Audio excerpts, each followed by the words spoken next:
এই যে কান্নার শব্দ শুনতেছেন, মূলত এই জঙ্গলের ডালটা পিচ্ছি ফোলাপান যারা যে হইকোয়েনে যায় ডে কেয়ারে, তাদের নিয়ে উঠতেছে টিচাররা। তো অনেকে উঠতে কষ্ট হইতেছে দেখে কান্না করতেছে। আপনার এটা আমার বাড়ির পাশেই, আপনাদের এখন দেখাবো আর কি। ওখানে যাচ্ছি আমি, আমার মেয়েও ওখানে যায়।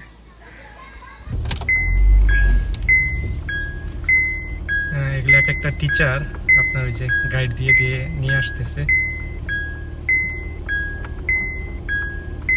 এই ডালটা এই বাচ্চারা সম্পূর্ণ উঠছে।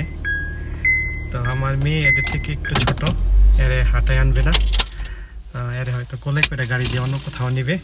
তো এই হচ্ছে ডে কেয়ারের আর কি, এদেরকে ঘুরিয়ে ঘুরিয়ে পুরো এরিয়া দেখাবে।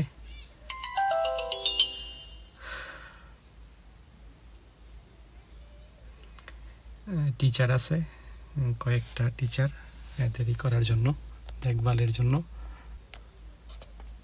সাথে ফ্ল্যাগ নিয়ে আসছে যাতে বুঝতে পারে এটা হচ্ছে আমার বাড়ির সামনে একটা পার্ক, যে পার্কে এদের নিয়ে আসছে, হয়তো সারাদিন আজকে খেলবে। এটা হচ্ছে সম্ভবত 2 বছর থেকে উপরে যারা, আমার মেয়ে 2 বছরের নিচে হচ্ছে আরেক গ্রুপের মধ্যে।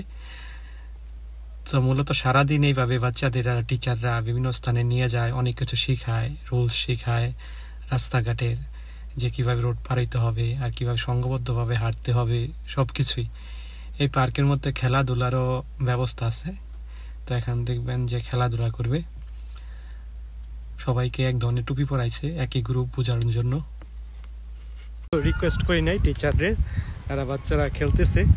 আমি আমার বাচ্চাকে যখন দিছি ওরা নিষেধ করছে যে ছবি টবি বা কোনো কিছু যাতে না করি।